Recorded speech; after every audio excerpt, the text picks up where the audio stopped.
Shalom, salam berkat dari kami untuk pendengar sekalian. Saat ini pendengar akan diberkati dengan program Hari Ini Harinya Tuhan bagian yang ke-8. Sebuah program rohani tentang doktrin Alkitab yang menolong kita untuk semakin tertanam dalam kebenaran firman dan bertumbuh dalam kemuliaan. Bersama hambanya, Pendeta Gilbert Lumoino, STH.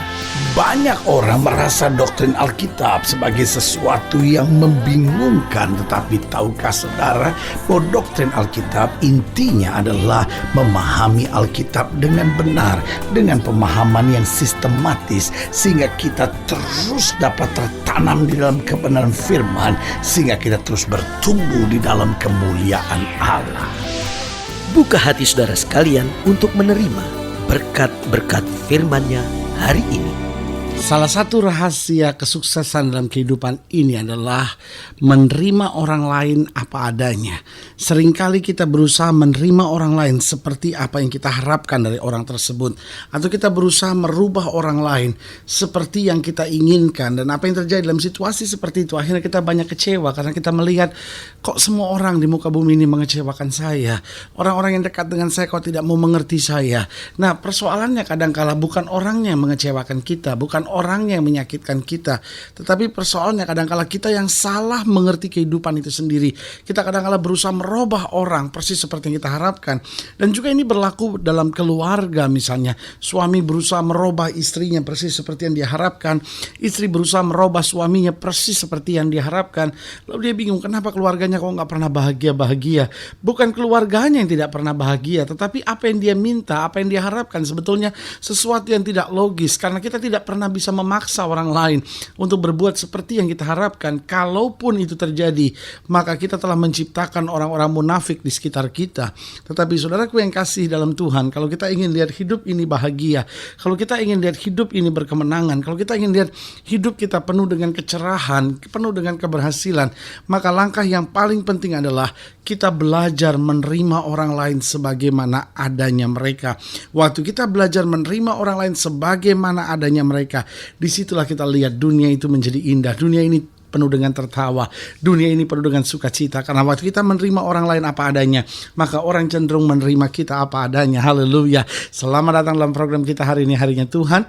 Sebuah program rohani yang mengingatkan kepada kita betapa pentingnya kita menjadikan firman Tuhan sebagai dasar keseharian hidup kita. Karena jika kita jadikan firman Tuhan dasar keseharian hidup kita, maka di tengah badai sekalipun, di tengah angin ribut melanda sekalipun, kita tahu bahwa kasih setianya, pertolongannya, anugerahnya berlaku bagi kita tepat pada waktunya. Haleluya.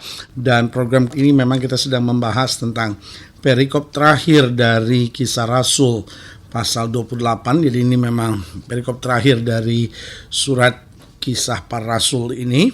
Kita sedang membahas tentang menerima semua orang, karena kunci suksesnya pelayanan, kunci suksesnya keluarga, kunci suksesnya kehidupan, bahkan kunci suksesnya hidup dan pekerjaan serta keadaan ekonomi, yaitu ketika kita belajar dan berhasil menerima semua orang. Karena ada satu aksioma kehidupan yang tidak pernah kita bisa pungkiri, dan aksioma kehidupan itu bernama bahwa setiap orang berbeda. Setiap orang berbeda. Ini bukti keagungan Tuhan, ini bukti keunikan Tuhan. Tapi ini juga bicara tentang kekhususan Tuhan dalam menciptakan kita. Allah tidak menciptakan kita seperti sebuah pabrik menciptakan sepatu atau sebuah pabrik menciptakan celana, di mana semua punya model yang sama, jahitan yang sama, dan ukuran yang sama. Tapi Allah menciptakan kita masing-masing individu sebagai ciptaan yang spesial. Gak ada alasan buat kita untuk bersungut-sungut dengan kekurangan dan kelemahan kita, karena Allah mendesain kita satu persatu secara spesifik dan spesial di hadapannya. Haleluya. Nah, kita masuk ke program ini waktu kita membahas Kisah Rasul 28. Kisah Rasul 28 ayat yang ke-30 sampai ayat yang ke-31. Kalau saudara-saudara ingin ambil Alkitab saudara, saya beri kesempatan untuk itu. Lalu mungkin ada sebagian saudara mau mengambil catatan alat tulis saudara, untuk sama-sama kita mau mencatat bagian-bagian yang penting, sehingga firman Tuhan ini sungguh menjadi kekuatan buat kita. Kisah Rasul pasal 28 ayat yang ke-30 sampai ayat yang ke-31. Demikian firman Tuhan di bawah judul perikop Paulus memberitakan kerajaan Allah di Roma. Dan Paulus tinggal 2 tahun penuh di rumah yang disewanya sendiri itu. Perhatikan baik, ia menerima semua orang yang datang kepadanya. Pertanyaan saya sederhana, apakah semua yang datang kepadanya menyenangkan? Apakah semua yang datang kepadanya punya karakter yang sama? Saya percaya semua orang yang datang kepadanya ada punya karakter berbeda-beda. Mungkin ada yang keras, ada yang lembut, ada yang banyak tersenyum, ada yang banyak mengkritik pandangan-pandangan Paulus, ada yang datang memang dengan maksud yang baik, ada yang datang dengan maksud yang tidak baik, ada orang-orang yang ramah, ada orang-orang yang kasar kepada Paulus. Tapi saudaraku yang kasih dalam Tuhan, menarik perhatian kita melewati perjuangan yang panjang. Dalam seluruh kisah para rasul dijelaskan bagaimana Paulus melalui masa-masa yang sukar, masa-masa yang penuh tantangan dalam pelayanan. Tetapi ada satu yang luar biasa terjadi dalam kehidupan Paulus. Paulus tinggal 2 tahun penuh di rumah yang disewanya sendiri itu. Ia menerima semua orang yang datang kepadanya. Lalu apa yang terjadi ketika dia menerima semua orang? Ayat 31, dengan terus terang dan tanpa rintangan apa-apa ia memberitakan kerajaan Allah dan mengajar tentang Yesus Kristus. Perhatikan baik ayat 31, dengan terus terang dan tanpa rintangan. Perhatikan kalimat ini, tanpa rintangan, karena dia menerima orang lain apa adanya. Apa dampak positifnya adalah karena dia menerima orang lain apa adanya, maka terjadi tanpa rintangan dia dapat memberitakan tentang kerajaan Allah. Ada banyak orang mendapat rintangan dalam menyampaikan kerajaan Allah. Ada banyak orang mendapat rintangan ketika dia menyampaikan Injil tentang Yesus Kristus. Kenapa ada rintangan? Jawabannya sederhana, karena kita telah menjadi begitu sombong, kita gak bisa menerima orang lain apa adanya. Kita tuntut orang lain supaya bisa seperti yang kita harapkan. Dan dengar baik, waktu kita mulai tuntut orang lain seperti yang kita harapkan, waktu kita mulai gak bisa menerima orang lain apa adanya, disitulah Injil Tuhan akan mulai menghadapi rintangan. Disitulah kerajaan Allah akan punya masalah dalam pemberitaannya. Nah, dari sini saya pelajari bahwa pelayanan kepada Allah adalah pelayanan yang jelas memang. Pelayanan yang menerima semua orang. Nah, apa artinya pelayanan kepada Allah? Adalah pelayanan yang jelas yang menerima semua orang. Jadi itu mengajar kepada kita yang pertama bahwa melayani Allah itu tidak pandang bulu. Makanya Alkitab berkata, Paulus menerima semua orang yang datang kepadanya. Jadi pelayanan kepada Allah adalah pelayanan yang tidak pandang bulu. Pelayanan yang tidak membedakan si kaya dan si miskin. Ada orang-orang miskin minder masuk gereja karena dia merasa gereja bukan tempat kita. Ada orang-orang yang ditanya sama pendeta, kenapa kok kamu udah gak pernah ke gereja? Ya, kita miskin pendeta. Kalau kita ke gereja juga kelihatannya semua orang di gereja tidak ramah kepada kita. Mungkin kita hanya dianggap sebagai sumber masalah dalam gereja.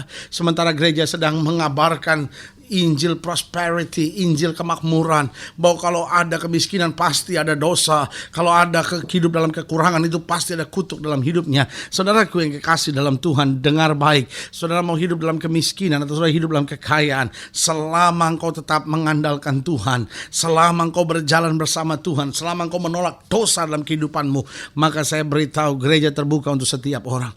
Gereja terbuka untuk setiap orang yang mau berubah. Gereja terbuka untuk setiap orang yang mau bertobat. Gereja terbuka untuk setiap orang yang hatinya hancur oleh Injil Tuhan dan berkata, Tuhan, aku mau hidup dekat dengan Tuhan. Engkau mau orang miskinkah? Engkau mau orang kaya? Tapi sebaliknya, kalau engkau masuk gereja hanya untuk berbuat yang jahat, engkau masuk gereja hanya untuk bicarakan kelemahan, kekurangan orang, engkau masuk gereja hanya untuk menonjolkan kekayaan dan hartamu, engkau masuk gereja hanya untuk menonjolkan segala kebaikan, prestasi dan karya, serta pelayanan yang sedang kau banggakan tanpa sama sekali menyadari bahwa semua semata-mata hanya karena anugerah Tuhan, maka saudaraku yang kasih dalam Tuhan, secara khusus saya mau jelaskan, gereja bukan bagimu. Gereja adalah bagi orang-orang yang hatinya hancur. Gereja adalah untuk orang-orang yang hatinya terbuka. Gereja adalah untuk orang-orang yang menyadari bahwa dia masih banyak kekurangan dan kelemahan. Saya datang mencari Tuhan untuk saya dipulihkan dan dikuatkan. Berarti yang pertama, dari peristiwa Paulus menerima semua orang apa adanya ini mengajar kepada kita bahwa pelayanan kepada Allah adalah pelayanan yang tidak pandang bulu. Si kaya dan si miskin, si hebat dan si orang biasa, si orang pintar dan si orang bodoh, di hadapan Tuhan semua sama, adalah umat yang membutuhkan kasih anugerah pertolongan Tuhan. Jadi yang pertama kita belajar bahwa pelayanan kepada Allah tidak pandang bulu. Yang kedua, dalam pelayanan kepada Allah fokus kita hanya kepada Tuhan.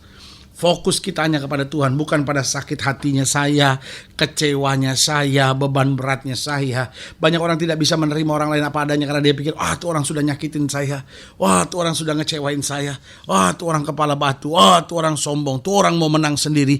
Lihat saudaraku yang kasih dalam Tuhan, waktu fokus kita seperti itu, maka apa yang terjadi? Fokus kita mulai kabur. Kita tidak lagi tertuju kepada Tuhan. Waktu fokus kita kepada manusia, kita banyak dikecewakan, kita banyak lemah, kita banyak goncang, dan kita banyak menjauh dari Tuhan. Tapi waktu pelayanan kepada Allah, kita tahu fokus kita kepada Allah saja, maka kita bisa menerima semua orang apa adanya. Haleluya. Belajar yang pertama, pelayanan kepada Allah yang pertama tidak pandang bulu. Yang kedua, pelayanan kepada Allah fokus hanya kepada Tuhan saja.